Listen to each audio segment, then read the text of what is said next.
बहुत ज़्यादा आएगा तो वहाँ तक तो ठीक है, चल जाता है। गुस्सा अगर राष्ट्राध्यक्षों को आने लगे, पीएम और प्रेसिडेंट को आने लगे, तो वहाँ पर समस्या खड़ी हो जाती है। क्या ये गुस्सा, क्या ये झगड़ा हम दो देशों के बीच में भी देखेंगे? और ख़ासकर मेरा सवाल भारत अमेरिका रिलेशनशिप में है, भारत चाइना रिलेशनशिप में है और भारत पाकिस्तान रिलेशनशिप के लिए है।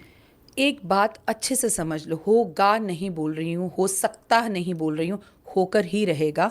पाकिस्तान और हिंदुस्तान का युद्ध, चाइना का युद्ध, हमारे बॉर्डर के आसपास जितने भी लोग हैं, 1999 को अगर आप जोड़ें तो नंबर बनता है 1, जो कि सूर्य का नंबर था। कारगिल हुआ था, ये बात याद रखिए। कारगिल जैसी हरकतें जो चाइना की आदत है, जो पाकिस्तान की आदत है, जो श्रीलंका की आदत है, इस बार तो एक और देश भी हमसे लड़ सकता है, और जो जो एक्चुअली चीटी है हमारे सामने, दैट इज़ नेपाल।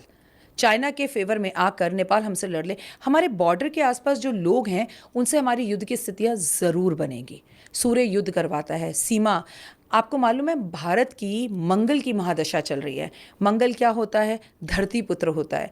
तो पीओ के वापस आने का कोई रास्ता तो होगा, चाइना ने जो वापस ले रखा है उसका कोई तो रास्ता होगा। हाँ। ये भारत के साथ लड़ेंगे और इन्हें पता नहीं है कि 2032 तक भारत की मंगल की दशा है। मंगल पलट कर जवाब देगा, नरेंद्र मोदी जी पलट कर जवाब देंगे और जीत भारत की होगी।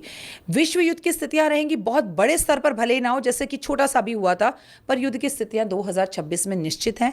ये मैं भारत और अपने आस पड़ोस की बात कर रही हूँ। अब विश्व स्तर पर बात करूँ तो बड़े बड़े युद्ध होंगे, जैसे आप कुछ सालों से युद्ध होते रुकते देख ही नहीं रही, हाँ। जिसमें लोगों को प्रॉब्लम हो रही है। और इस बार जो युद्ध होंगे ना, उसमें बड़े नेता भी मरेंगे।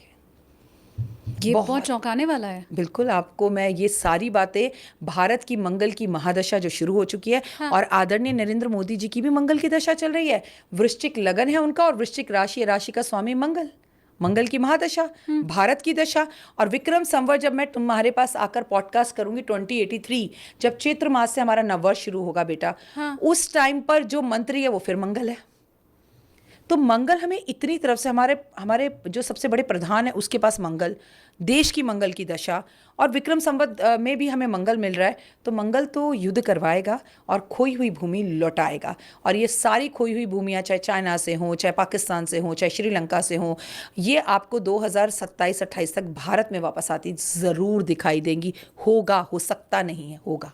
पीओके वापस आने वाला है। अमित शाह जी ने जो कहा था ना, जान लड़ा देंगे इसके लिए, वो हो बिल्कुल। सकता है। लेकिन चौंकाने वाला मैम, नेपाल का जो आपने बताया, नेपाल का हमारा मित्र देश रहा है, हमने उसकी हमेशा मदद की है, हिंदू राष्ट्र रहा है नेपाल, तो जी। वो भारत के साथ युद्ध करने की हिमाकत कर सकता है? लोगों के भड़कावे में आकर, विनाश काले विपरीत बुद्धि।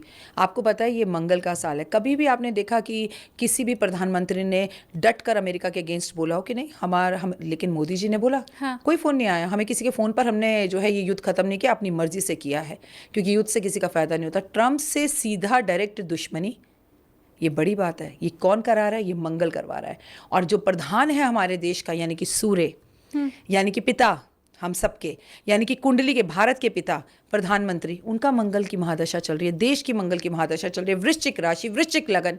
तो मंगल कहीं ना कहीं हमें चारों तरफ से फायदा देता है। हाँ, दुश्मनी भी होगी, खुटपैस्ट भी होगी, आतंकवादी हमले भी होंगे, हमें लोग टॉर्चर भी करेंगे, तंग भी करेंगे, और कारगिल जैसी स्थितियों में लोग हमारे बॉर्डर से हमारे घर में घुसने की कोशिश भी करेंगे। लेकिन फिर भी ईस्ट और वेस्ट, इंडिया ही है बेस्ट। तकलीफें तो आएंगी, लेकिन सूर्य जो है वो चमकेगा भारत का, क्योंकि सूर्य का साल है। अब क्योंकि सूर्य का साल है ना, तो आदि एस्ट्रोलॉजर खुद बन जाओ। सूर्य उगता है, शाम को डूबता भी है। कोई काम आपका शुरू भी होगा, बड़े एनर्जेटिक तरीके से शुरू करोगे। आज ना मैं ये कर लेता हूँ, मैं ये करूँगा, शाम आते थे time time time time, fish, ये तो मैं नहीं कर पाऊंगा। सिर्फ समझने की बात इतनी है शालिनी, हाँ। सूर्य अस्त भारत में हुआ है, सूर्य कभी डूबता नहीं है। आपके और मेरे जैसे लोग जिन्हें काम करना है, वो कहेंगे काम करना है भाई, अमेरिका में भी सूरज तो निकला ही है, अंधेरा तो नहीं है। सूरज कभी नहीं डूबता। इस साल अगर कुछ नया नहीं कर पाए, इस साल अगर शुरुआत नहीं कर पाए, तो कभी नहीं कर पाओगे। डिप्रेशन से बाहर निकलने का अच्छा तरीका, किसी टॉक्सिक रिलेशनशिप में पड़े हुए हो, कभी छोड़ते हो, कभी ब्लॉक करते हो, कभी करते हो, this is the right path. हे सूर्य नारायण, हे सूर्य देवता, मुझे इस कष्ट से बाहर निकालो। शालिनी, आपको कभी राम जी दिखे, हनुमान जी दिखे, मन के भाव से जितनी मर्जी बार दिखे हो, सामने बैठे दिखे? नहीं। सूर्य रोज दिखते हैं आपकी खुद की आंखों से। सूर्य देव और चंद्र देव वो भगवान है जो हमें अपनी खुली आंखों से दिखाई देते हैं। अगर उनका साल हो तो क्या रहेगा, सोचो। शानदार, और उन्हें कोई नकार भी नहीं सकता है। कोई